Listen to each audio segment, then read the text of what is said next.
Welcome, everyone, to another episode of From and On Prisons, a podcast on prison literature. Today, we have a special guest with us, our very own Professor Dr. Prasannanshu, who teaches us English here at NLU Delhi. Professor Dr. Prasannanshu is, well, many things. He is a renowned academician, he is a poet, he is a manager of various linguistic groups and poetry groups, and he has specialized in endangered languages and the interface between law and language, amongst many other things, such as linguistics, neurolinguistics, psychological linguistics, clinical linguistics, and so on. Thank you, Professor Prasannanshu, for agreeing to interview with us today. Now, Thank you very much. these I'll be passing the spot over to my friends for asking you questions.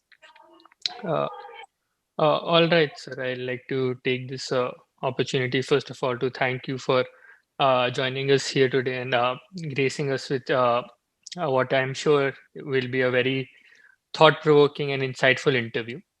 So, our podcast is centered around analyzing pieces of prison literature and talking about the importance of writing in general for prisoners. And, sir, you yourself have been a very active writer writing a lot of scholarly pieces, articles, and poems, and other literary pieces as well. So, how do you think literature has impacted your life? Uh, Literature is known to be or called as a mirror of society. And what is society? It is made up of people. So it is about lives. And if you read literature of any language, you come to know about its culture, lives, individual people's lives, and what are the scenarios, how people may think. Literature has elements of everything: psychology, history, culture, a lot of things which are about the human beings. And when you study literature, you get a sort of shortcut to the lives. So your experience expands. Uh, all right, sir. So, and what do you think about the value of writing literature and not just reading it? They are very different things. And writing is expression. We all have the need to express ourselves. For some, this need is bigger, and for some, this need may be of a different type. We express ourselves in many, many ways. Our creativity needs expression. So some people make statues, some people uh, draw, make sketches or paintings. Some people express themselves by means of music, song, and with that, we very soon come to poetry. Perhaps poetry is one of the most basic types of literature, and it associated with it is stories, novels, drama, different forms. So it is expression of the self in different ways. But I don't see that there is a fundamental difference between these ways of expression. That is expression. You can see fundamental differences, but if from the perspective from where I am looking at it, expression can take different forms. All right, sir.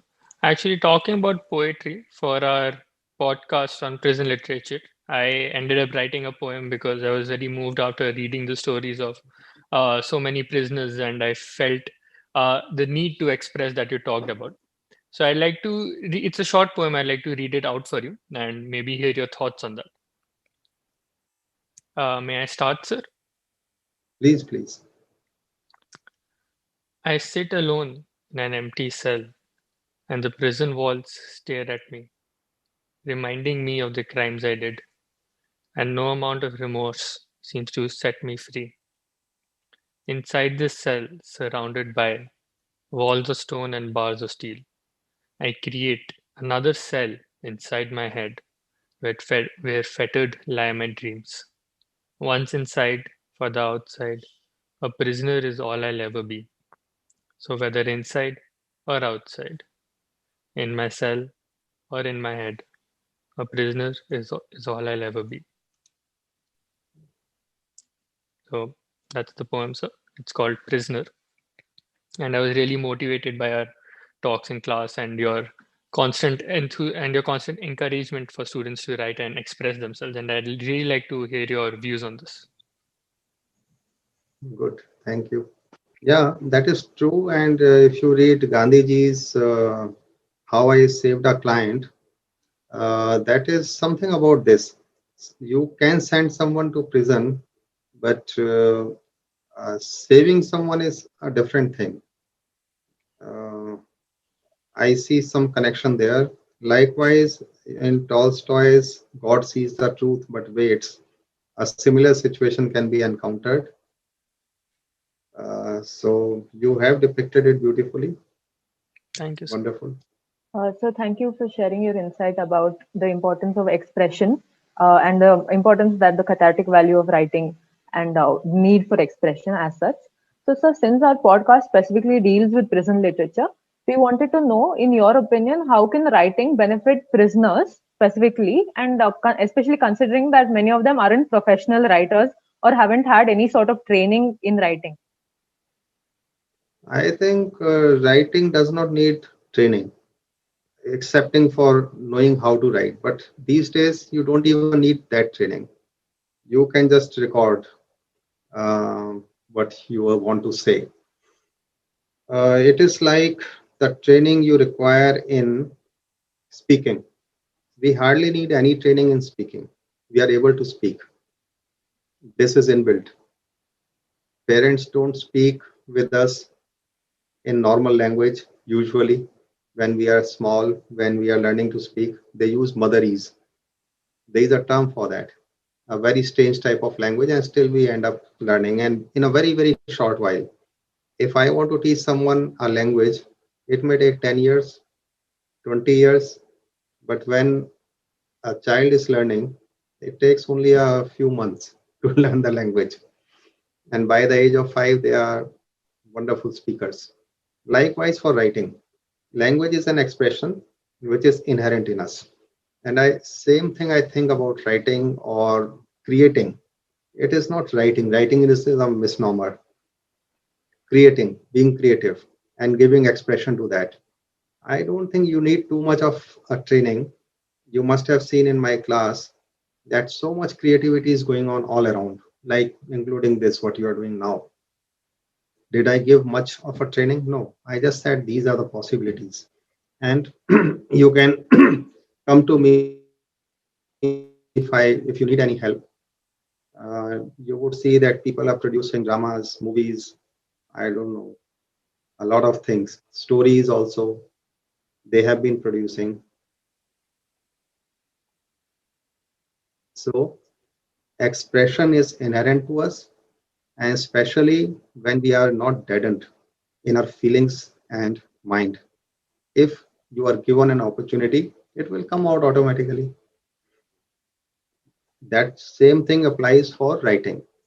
I remember when I was a child, I met a great author, Janendra Kumar Jain.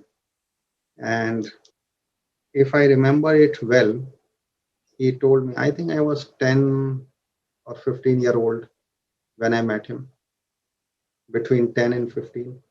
I my I went to see him with my father. My father was a fan of writers and poets. So he was telling how he started writing in the prison, in the freedom struggle. He was imprisoned, and there he started writing, and then he wrote for without any training. And he was known in Hindi. He is a big name, known to write psychological stories. So psychological stories will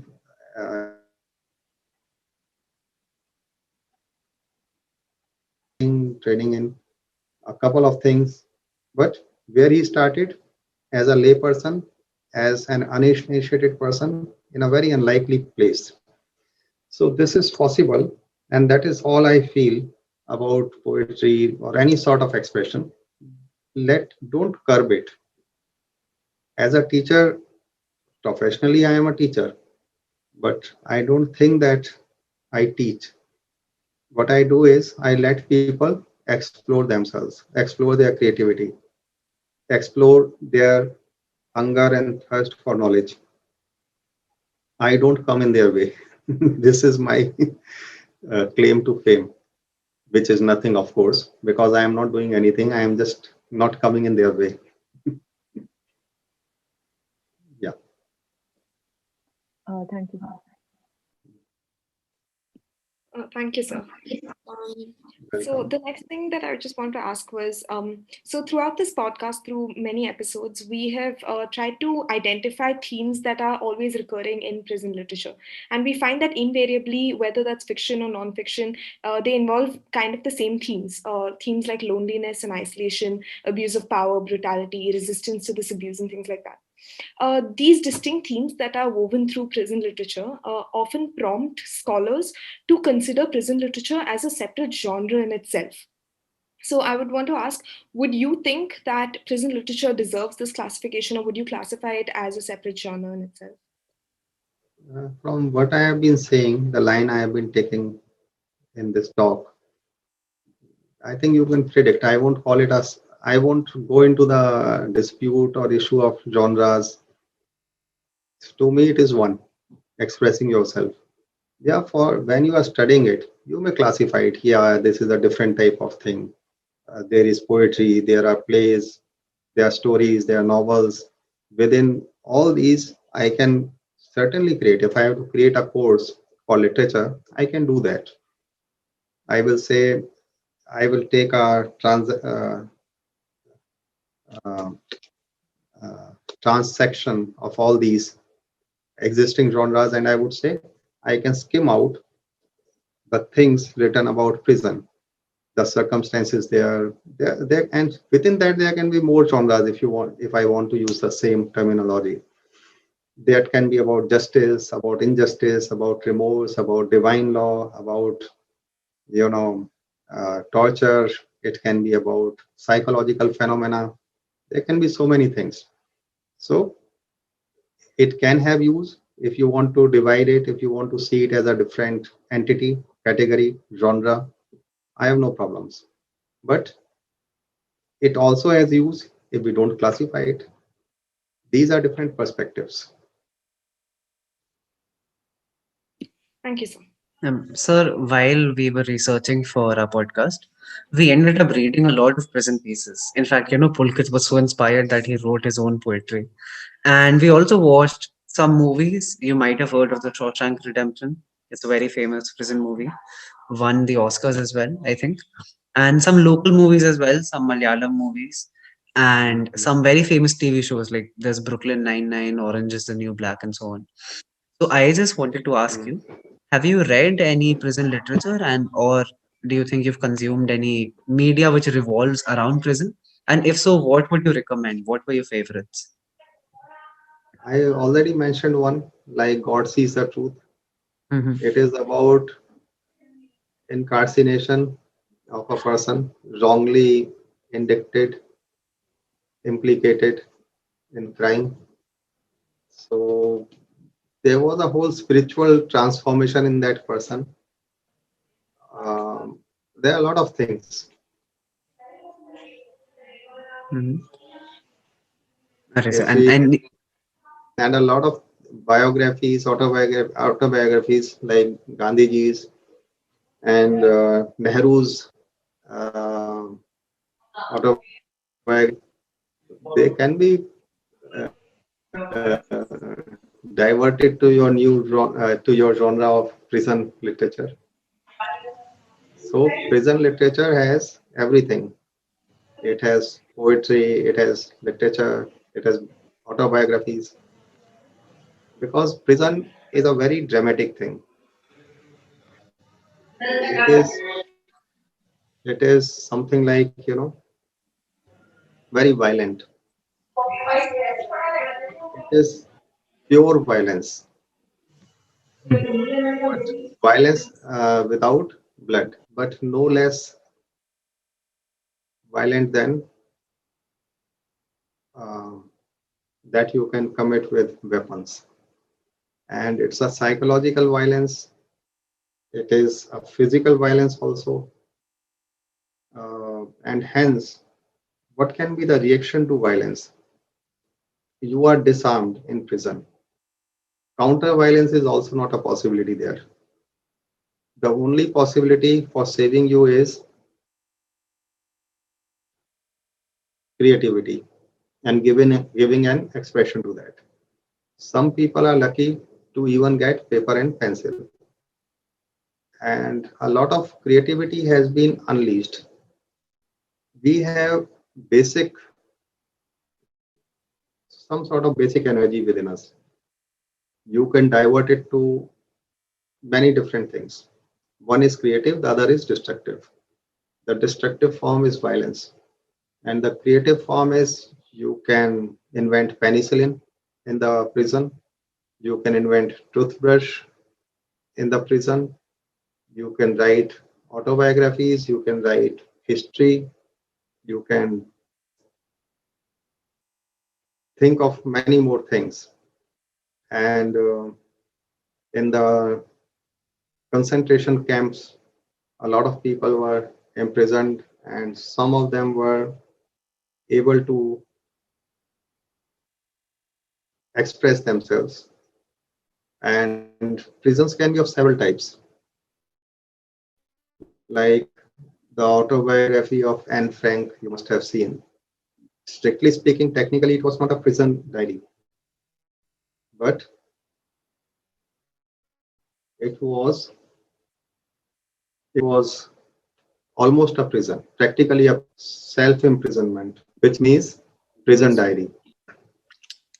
So Anne Frank's diary can be considered as prison literature, if you like, although she was not literally in a prison. That was self-prison, but still, I think there are a lot of similarities in that.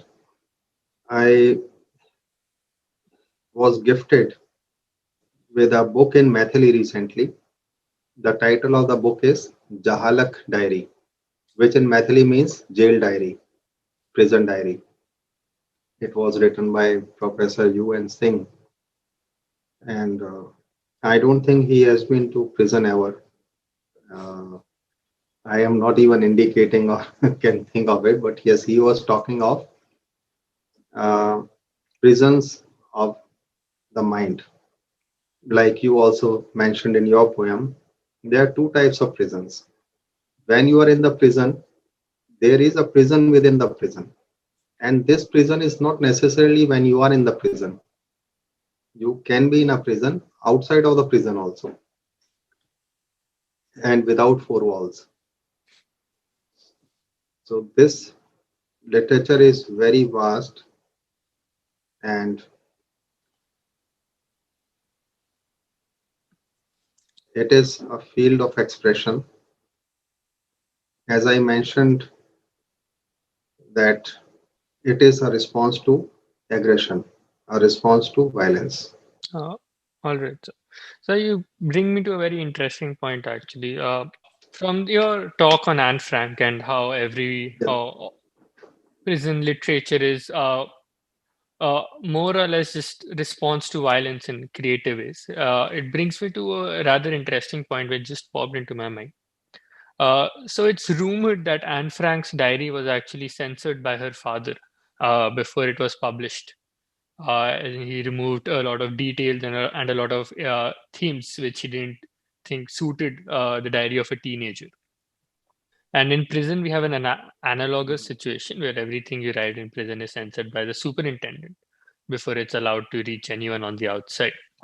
So the intended purpose of this is that no undesirable communication in the forms of, let's say, contacting to gang members or sneaking in contraband.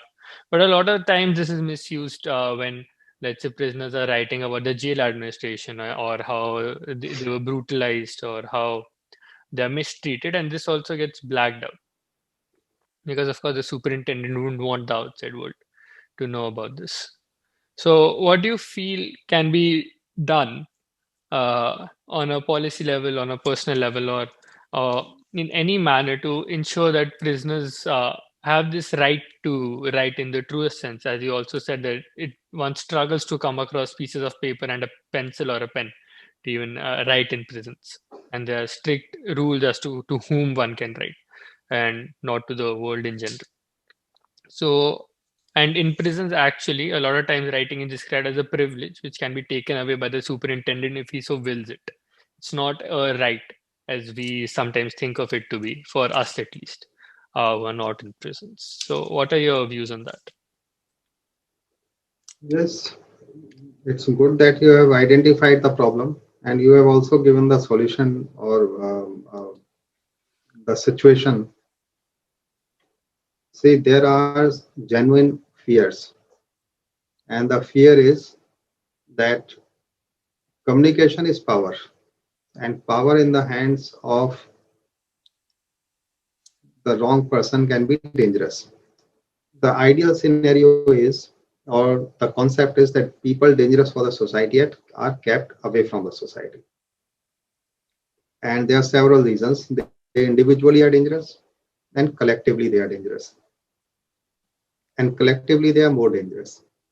That is why communication is cut. This is the honorable reason. All right. But now dealing with them as individuals. When you deal with them as individuals, then this is a violation of their very fundamental rights. I would call human rights. But who will implement, how to implement, that is the issue. Like, some censorship is required in this situation. You can't give them cell phones in the prison. They can just run their gangs from there. So the solution is not easy. And I don't think I can suggest something directly about this,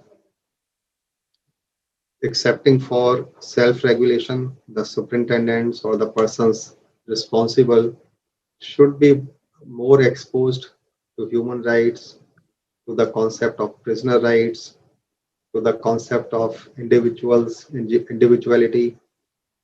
With this sensitization, it may become possible, and we can have a discussion. We can find some solutions. For example, that at least every prisoner should be provided with writing materials or recording materials, whatever is required, so that they can express themselves. Now, censorship can be there, but how much and for how long? This can be defined. For example, if they want to write anything, perhaps they should be allowed to write. But when to get it out of the prison is the issue. That is the question. Perhaps with their release, they should be allowed to take their materials with them. That's a uh, possible outcome.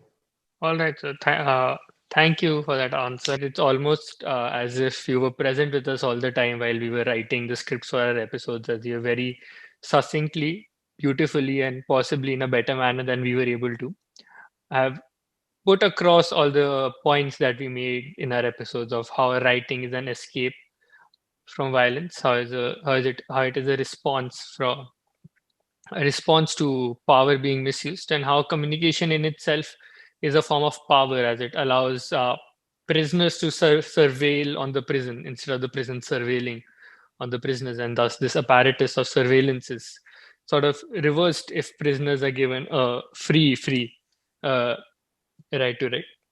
I'd like to thank you for joining us today and offering us very valuable insights, and it was truly an honor to host you. I hope you also had fun in our enriching discussion. And with that, we are at the end of the video. If there are any concluding remarks, Professor, you'd like to make, please make them. Thank you very much. It was very enjoyable.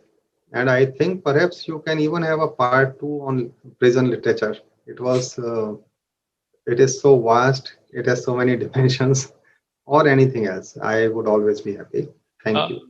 yes, sir. In fact, it is a recommendation from all of us that some more pieces of prison literature, if it's at all possible to include in the syllabus, be included because we believe it's the perfect interface between law and literature at points. But as you already know, the You can syllabus. recommend. Yes, so that brings us to the end. Truly, thank you for joining. Thank you, sir. Thank you. Bye. Thank Thank you you so so much, much. sir.